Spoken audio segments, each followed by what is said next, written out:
مولانا احمد علی لاہوری رحمۃ اللہ علیہ لاہور میں جب آ گئے تو یہ آپ دیکھتے کہ یہ سندھی پٹھان بلوچ یہ ہوتے ہیں، لوگ گول مول کرتے ہیں.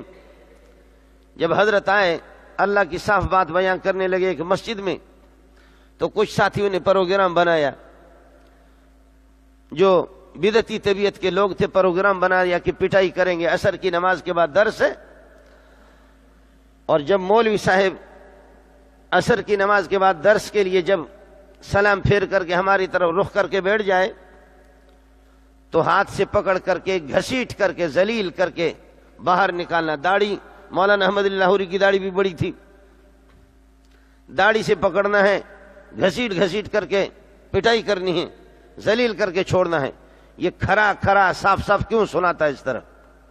حضرت نے جب سلام پھیرا، تپائی رکھی، اور تپائی کے اوپر قرآن جب رکھا، جب قرآن رکھا تو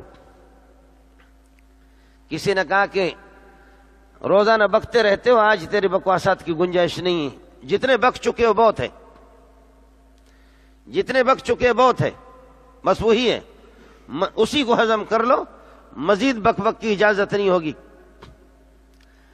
حضرت مولانا احمد علی لاہوری رحمۃ اللہ علیہ کھڑے ہو گئے اور کھڑے ہو کر کے قرآن ہاتھ میں لے لیے، کہنے لگے، اوپر دیکھا، آنسو آگے، کہنے لگے اوپر والے کی طرف سے مجبور ہوں، اوپر والا کہتے قرآن سناؤ اور مقتدی میرے کہتے کہ نہ سنو، تو کیا کروں؟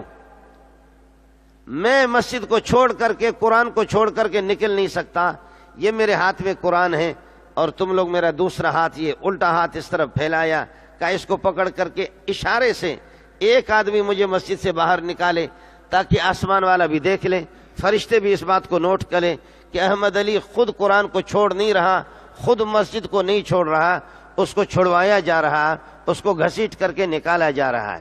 آئے کوئی، اب میں کہہ رہا ہوں کہ بھئی تو بڑھا آگے، دوسرا کہتے کہ تم بڑھو، تیسرا کہتے کہ تم بڑھو، چوتھا کہتے کہ آپ آگے بڑھو، مقتدی ایک دوسرے کی طرف دیکھ رہے ہیں.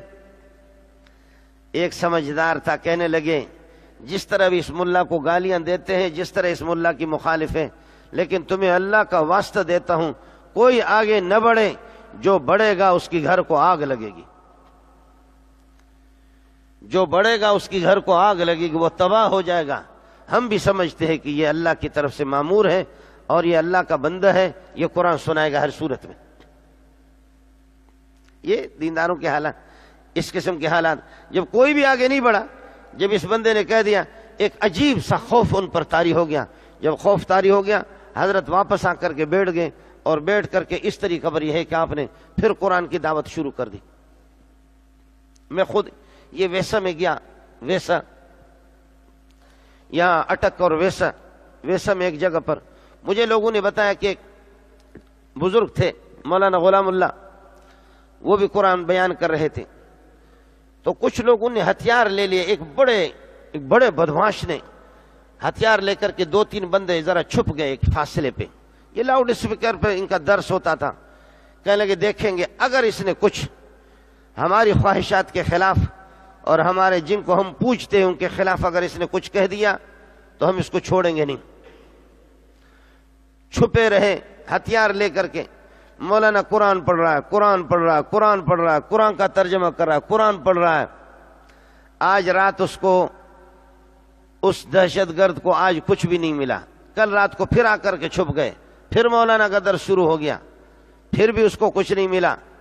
تیسری رات کو پھر آ گئے، قرآن اپنا راستہ بنا لیتا ہے، قرآن اپنا اثر دکھاتا ہے. مولانا قرآن پڑھ کر کے ترجمہ کر رہا تھا تو وہ بندہ جیسے آپ کی مجلس بیٹھی ہوئی دوڑ کر کے آ گیا، اور آ کر کے وہ سامنے گر پڑا چیخے مار کر کے. کہنے لگے مولانا آپ کا زر خرید غلام ہوں، تیری مرضی ہے، چاہے تو مجھے بیچ دو چاہے تو مجھے آزاد کر دو.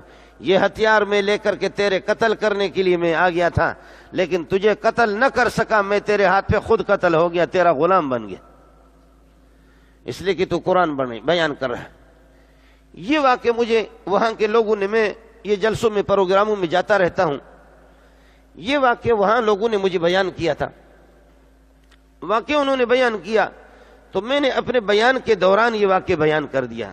جیسے وہاں میرا بیان ہوا، خلق خدا آئی ہوئی تھی تو میں نے یہ واقعہ بیان کر دیا. بیان کرنے کے بعد رش ہو گیا تو ایک بندہ داڑھی منڈا آ گیا، ایک داڑھی منڈا آ گیا اور لوگوں نے بتایا کہ یہ ہمارے علاقے کے بہت بڑے چودھری ہیں، بہت بڑے آدمی ہیں۔ تو جیسے بڑے بڑے لوگ ملتے رہے، دوسرے لوگ ملتے رہے، وہ میرے ساتھ چمڑ گیا میرے ساتھ اور رو رہا ہے، کلین شیو تھا اور اچھا خاصا جوان، اور وہ رونے لگا۔ میں نے ان کو تسلی دی، میرے ہاتھ چوم رہے ہیں، واقعی میں نے بیان کر دی، مجھے پتہ نہیں تھا ویسا کے اندر۔ پھر جیسے ہم لوگ بیٹھ گئے تو وہ میرے قریب بیٹھ گیا، تو وہاں کے مدرسے والوں نے اور مولویوں نے مجھ سے بیان کر دیا، انہوں نے کہا کہ یہ بندہ ہے، اس کا والد ہتھیار لے کر کے غلام اللہ کو قتل کرنے کے لیے گیا تھا۔ اور خود اس نے مجھ سے کہا کہ مولوی صاحب وہ بدنصیب میں ہوں، لیکن اللہ نے ہم پر کرم کر دیا، اللہ نے ہم پر کرم کر دیا، میرا والد ہتھیار لے کر کے مولانا کو قتل کرنے کے لیے گیا تھا۔ ویڈیو کے نیچے سبسکرائب کے بٹن پہ کلک کریں، بیل کے آئیکن پہ کلک کیجئے تاکہ ہر نئی ویڈیو کی نوٹیفیکیشن آپ کو مل جائے۔